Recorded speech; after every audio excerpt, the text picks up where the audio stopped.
Hi, my name's John. Welcome to another Sunday night nightcap. In tonight's nightcap, as usual, I've got quite a few car boot sale items. I was in a car boot sale this morning, got one or two items. My friend Nick bought us some gear on Wednesday at a car boot sale.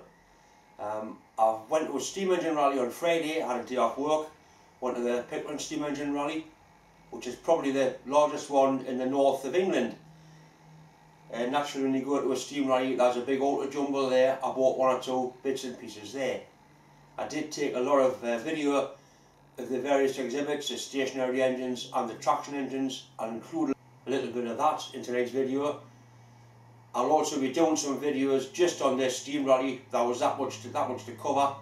I'll probably do a series of 2 or 3, possibly 20-minute videos. There's a little bit of machining. I'm going to make a belt sander. And I started to machine a pulley for the motor, like a drive roller. I'll show a bit of that. I finished with a welder doing the review on that little Artec MIG inverter. I did a bit of scratch start TIG welding with it. I'll put a little bit of that in as well, it's quite interesting. I've got a corner joint set up in 1.5 box section, fairly thin wall stuff, the sort of material you often use for fabricating things. I'm going to scratch start TIG weld it down there. What I'll do, I'll start the weld in this corner by scratching the electrode off the job like that. The arc will start and then we'll weld straight down there like that. Okay, first thing we'll do, we'll try and scratch the arc, start the arc.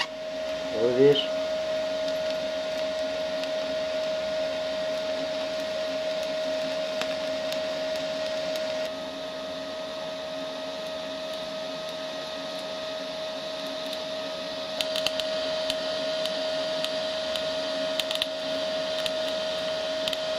That's the weld we've just done. You can see there's a little bit there where I lifted where I broke the arc and we've lost the gas shield. There is ways of getting your torch. There is ways of breaking the arc without losing the gas shield. These are the two items I picked up this morning. A battery test indicator. It's still got the covers on, so it hasn't been. It's been looked after. Quite a nice indicator. It is a little bit stiff. I've got a friend that strips and repairs these. I'll give it to him. He can work his magic on it. But it's a nice little indicator. I got that for 50p. I also bought another oiler. People think these are grease guns. They're not. This one's actually full of dirty grease. What I'll do, I'll take it apart and put the oil in and show you how they actually work. I've wanted a small one like this for a while. For oiling my lathe. Right, this is the little oiler I bought at the car boot sale this morning. We'll have a look inside it. As I thought, it's been filled with grease. They will work with grease, but they were designed. These ones are designed to work with oil. We'll get the grease out of it. It's probably been in there for a long time, that stuff.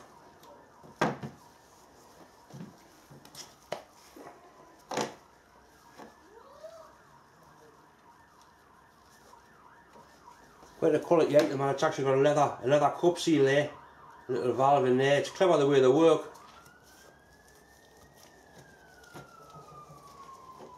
I'll get some oil, we'll fill it with oil, and I'll show you how it actually works.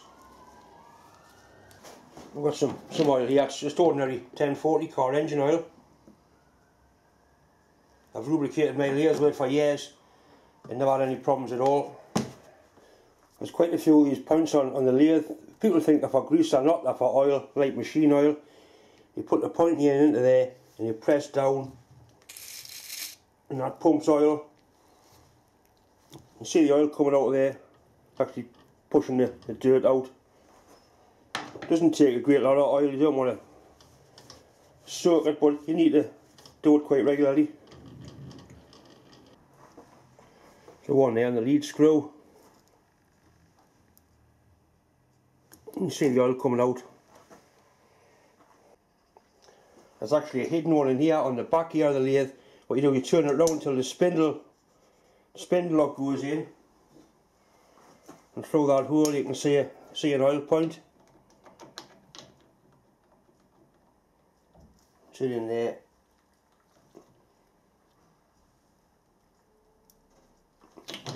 That's the one that gets missed on these layers quite often. That's several in the back, but anyway, you get the idea of how it works. Quite a nice little unit. It'll be old, quality made. If you buy a modern one, it'll be all plastic. I mean, that's going to last forever, I would imagine.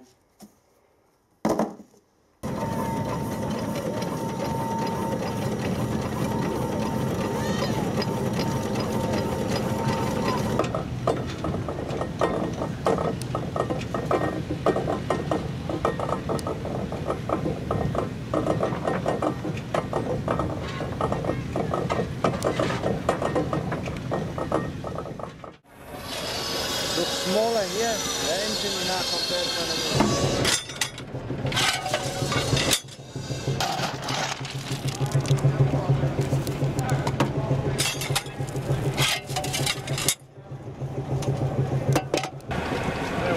Sorry, it's mixed up.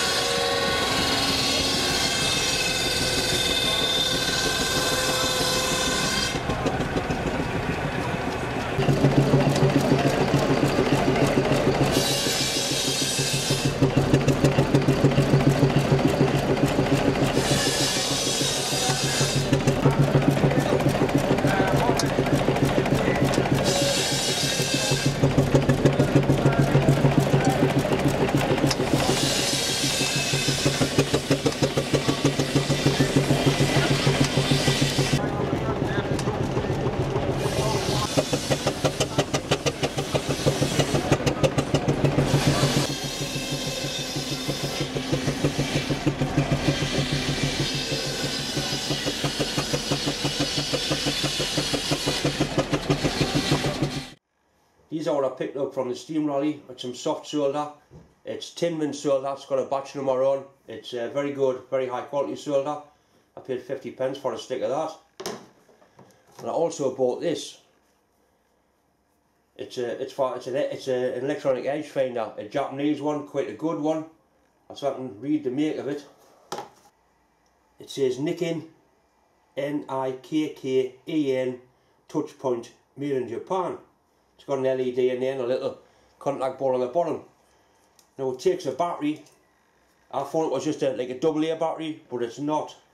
If anybody's got one of these and they can tell us what batteries it takes, it'd be interesting to put some batteries in and see if it works.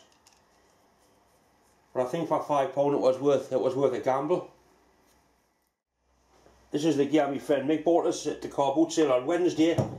It's a set of formers for doing scroll work and metal, bending screws. He's actually got the same set. I've had a lend of his for a while, but now I've got my own. One there for doing big bends, all the various handles. There's a full kit here. He paid £20 for it all, which I don't think was out of the way. It all wants mounted onto the basis so I can hold it in the vise. I've already mounted that one, just to want a bit of angle so I can clamp it in the vise. Your metal simply goes in there. The handle goes in with a roller on it. It rolls them around. I think I've shown it being used when I did a little bit on the weather vanes I make.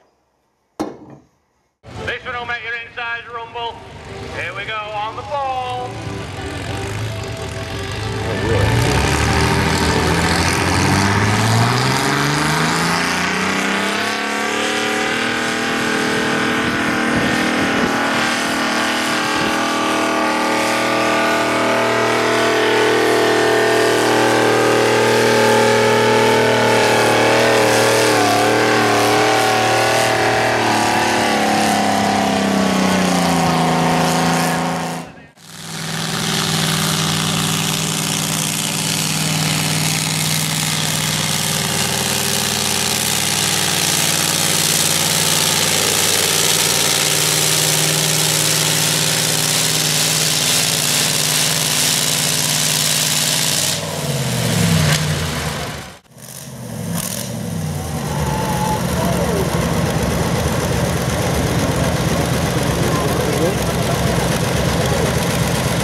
this was the sort of mystery tool I put on last week. I had quite a few people actually emailed us telling us what it was. I had those some weird and wonderful ideas.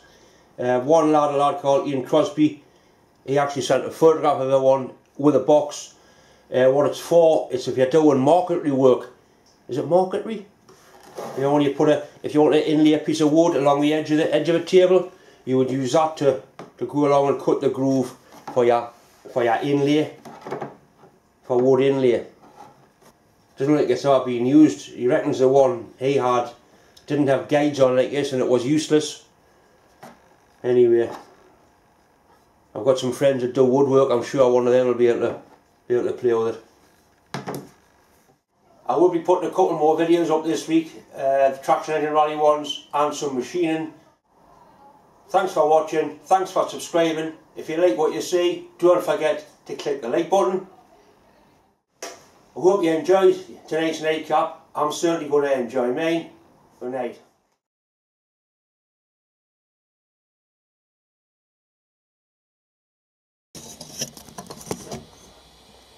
This is what can go wrong with scratch start. Not good. Not the welder, that's me. Bastard thing.